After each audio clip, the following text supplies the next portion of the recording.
Assalamualaikum warahmatullahi wabarakatuh. Alhamdulillahi rabbil alamin. Alhamdulillahillazi anzala as-sakinah fi qulubil mu'minin liyajdadu imanan ma'a imanihim.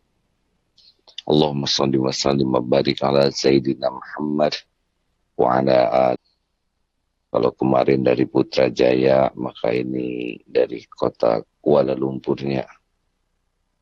Sahabatku sekalian, kemarin terima kasih yang hadir di Universitas Malaya dalam kajian rapatkan saf dengan kolbun salim. Memang hati yang bersihlah yang akan membuat kedekatan lebih asli, lebih terasa, lebih bermakna, lebih indah. Karena kedekatan hatilah yang membuat nyaman. Dan orang akan sulit menjadi dekat kecuali dengan hati bersih. Jadi sebetulnya para sahabat dulu dekat satu sama lain. Karena mujahadah membersihkan hatinya. Dimiliki oleh setiap, tidak ada waktu untuk saling mendengki, merendahkan, meremehkan, memamerkan kehebatan diri. Tidak ada. Karena masing-masing membersihkan hati, masing-masing merasa nyaman dengan dirinya, dan orang di sekitarnya pun. Kunci daripada ukhuwah Islamiyah adalah kebersihan hati, qalbun salim. Kunci di dalam keluarga sakinah juga sama saja, qalbun salim.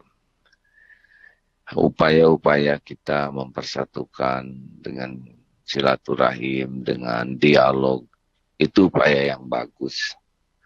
Atau dengan outbound, tapi tidak begitu mendalam dan efektif kalau tidak disertai dengan kesadaran untuk memperbaiki diri masing-masing agar memiliki hati yang bersih. Yang paling akan bermasalah dalam hidup ini adalah orang yang hatinya tidak berusaha dibersihkan.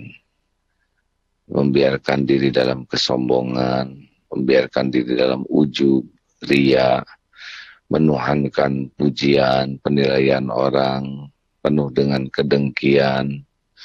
Ini akan membuat dirinya tidak nyaman, dan kalaupun baik-baiknya baik yang tidak asli, ya, baik yang dikemas, baik yang hanya topeng, baik yang hanya luar. Dan hanya orang yang baiknya sampai ke relung hatilah dia akan istiqomah menikmati kebaikannya, dan orang pun akan menikmati pula kebersamaan dengannya. Ini penting sekali bahwa rapatkan saf itu memang bisa lebih mudah terwujud. Adalah mimpi kita menginginkan ukhuwah dengan menuntut orang lain berubah. Tentu saja ada pimpinan yang harus, tetapi itu pun sulit kalau pemimpinnya tidak merubah diri dengan baik, tidak mengubah dirinya, tidak bermujahadah, dan bukan menuntut berubah. Jadi misalkan kepala keluarga menginginkan keluarganya berubah, maka harus dirinya sendiri dulu punya kegigihan bermujahadah, kemudian mendidik, melatih, memfasilitasi supaya keluarganya bisa masing-masing punya program membersihkan diri. Nanti dengan sendirinya akan bersinergi satu sama lain, insya Allah. Tapi kalau hanya menuntut, guru menuntut murid, pimpinan menuntut yang dipimpinnya, kepala keluarga menuntut, ini tidak cocok dengan ku anfusakum wa ahlikum naro. Jaga dirimu dan keluargamu dari api neraka. Jadi tetap diri dulu. Sama ibu menuntut anak-anaknya berubah, tapi dirinya kurang sungguh-sungguh bermujahadah untuk mengubah diri. Ini sulit karena Allah Maha Tahu. Dan pertolongan Allah tidak diberikan kepada orang yang hanya bisa bicara, tapi tidak mengamalkan untuk dirinya sendiri. pada berbagai pihak. Dan siang harinya AA juga diundang untuk berbincang-bincang, berkongsi adik kita yang belum bisa bicara, walaupun usia sudah cukup untuk berbicara, tidak bisa membacakan Al-Quran. Tetapi ketika bahasa isyarat, sehingga yang tunanetra bisa menerjemahkan, memahami nasyid tersebut. Wah, ini belum pernah lihat seperti ini.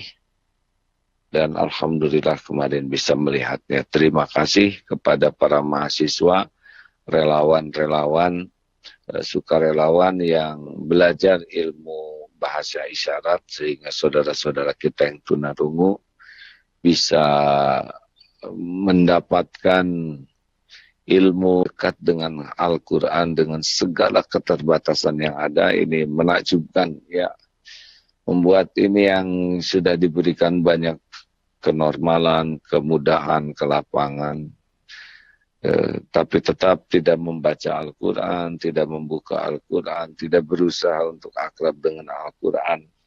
Sepertinya betul-betul kufur nikmat yang sudah dimudahkan ini. Masya Allah, na'udzubillah min dzalik, ya. Allah, kenormalan di dalam melihat, mendengar, bicara, berpikir juga. Benar-benar menyadari ini merupakan karunia besar yang harusnya disyukuri dengan, ya, kedekatan dengan Al-Quran khususnya. Karena kita sangat dimudahkan. Dan bagi orang tua yang anak-anaknya diberikan keistimewaan, kekhususan, ini ladang pahala sabar yang besar, ladang pahala berjuang yang besar, biayanya juga besar, dan hati yang ridho dan ikhlas. Ridho terhadap takdir dan ikhlas di dalam ikhtiarnya. Amin ya rabbal alamin. Demikian sahabat-sahabat sekalian, sekilas pintas pagi ini kembali ke tanah air. Mudah-mudahan nanti hikmahnya bisa kita olah lagi, sehingga perjalanan ke luar negeri ini tidak hanya berangkat secara fisik, tapi menambah wawasan, nambah keimanan, nambah ilmu, nambah saudara, nambah ladang amal. Dan memang dunia ini milik Allah, sehingga pergi ke penjuru manapun tetap adalah kekuasaan Allah yang kita lihat, kita rasakan setiap saat. Tidak boleh pergi kemana-mana membuat kita jadi lalai kepada Allah yang maha baik. Di sini baru adzan subuh nih di Guna yang sedang berlatih sekarang di Darut Tauhid Mabit. Alhamdulillah. Semoga setiap detiknya jadi kebaikan, jadi amal soleh yang mendatangkan rahmat